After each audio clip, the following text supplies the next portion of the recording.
it, and that is what you look like. 65% plus of every oral message is visual. Some of us think it's even more. And so it's what I'm not trying to nullify the voice, because that's all very, very important too. But it's the full expression. But we start with the way you look. And some of you, really have problems.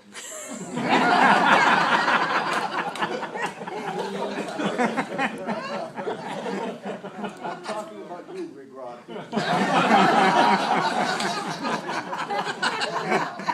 Now you tell me. And so that's what the exercise was for.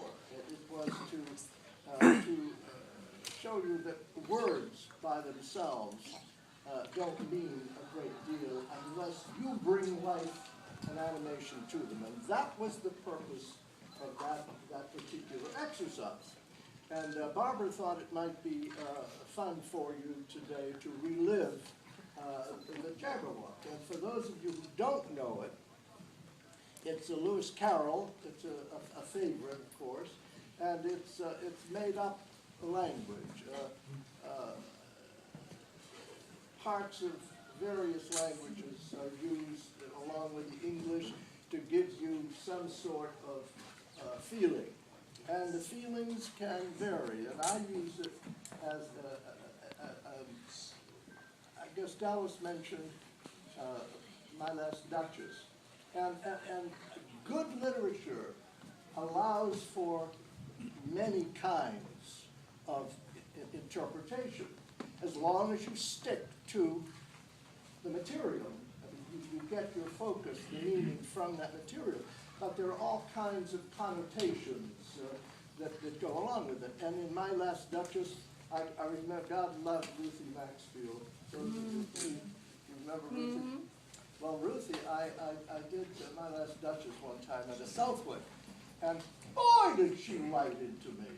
She said, "You've ruined that poem." And I said, "Well, Ruthie, what did I do?" She said, "You made him into a beast." Well, he is. And I said, "Well, that's what he is. He's a beast." And so I tried to show her that. I remember one time at the castle when I was doing a Southwick there, I did My Last Duchess 4 different ways, all sticking to the literature. And it's just, you feast on that kind of thing when you're dealing with good literature. That's why your gorilla, that whole impact of it was so much more than just what the words represented. Right? And so that's why we do Jabberwocky. And so that's why we're going to do it line by line. And then we'll go back and put it all together. And I may have to point to you people that I don't recognize, but you wouldn't recognize me either. I'm not who's that guy in the wheelchair?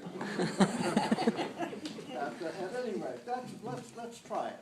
You remember 'twas brillig and the slithy toves, gyre and gimble in the waves. waves. Now I want you to perform it. All right? Okay. Ready? 'Twas brillig. What does Duke? What does brillig mean? You have an idea. If I say brillig, what comes to your mind? Duke, if I say brillig, what does it mean? A tea. Yes. If I say brillig.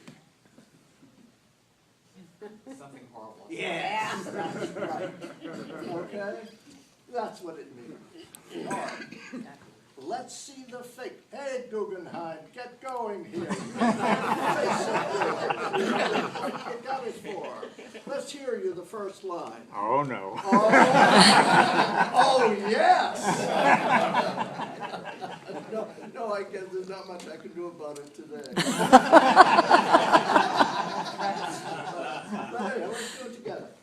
'Twas Because, the speaker here is a father talking to his son other people around about this awful, awful, awful thing. And so it's the scene you're setting. It's 'twas brewing, and the slimy toes did guide, and gimble in the wind. All mimsy were the bones. What's the attitude you get it? Oh, it's suspense and. Yes, all right. Now, if I say, 'twas brillig, and the slithy toes did gyre and gimble in the wave, all mimsy were the borgos. We're having And fun. bone rats. How great. What's the speaker? He's having fun. Having fun? It's an old lady talking about An old lady what? talking about a garden. Talking.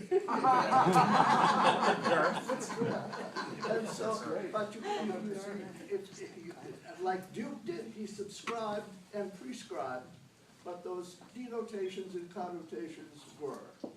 And so that's what interpretation of literature is all about. We'll play a little bit more with Jabberwocky, but it gives me a microphone to say that with literature, in my business now, I work with executives and in the old things I did at Emerson for so many years that became somewhat, traditional.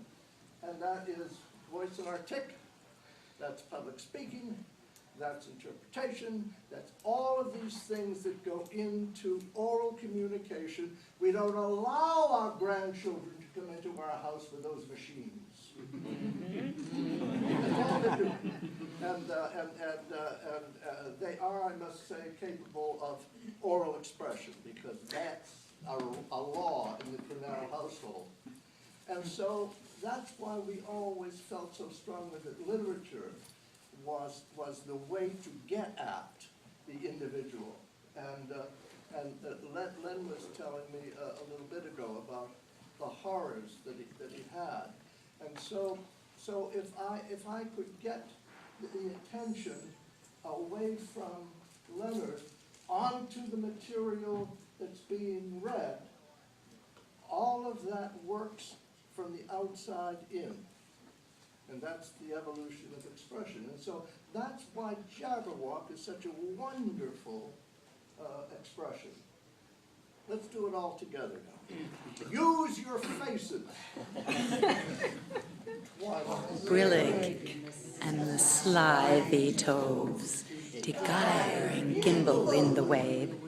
All mimsy were the borgroves, and the mongraths outgrave.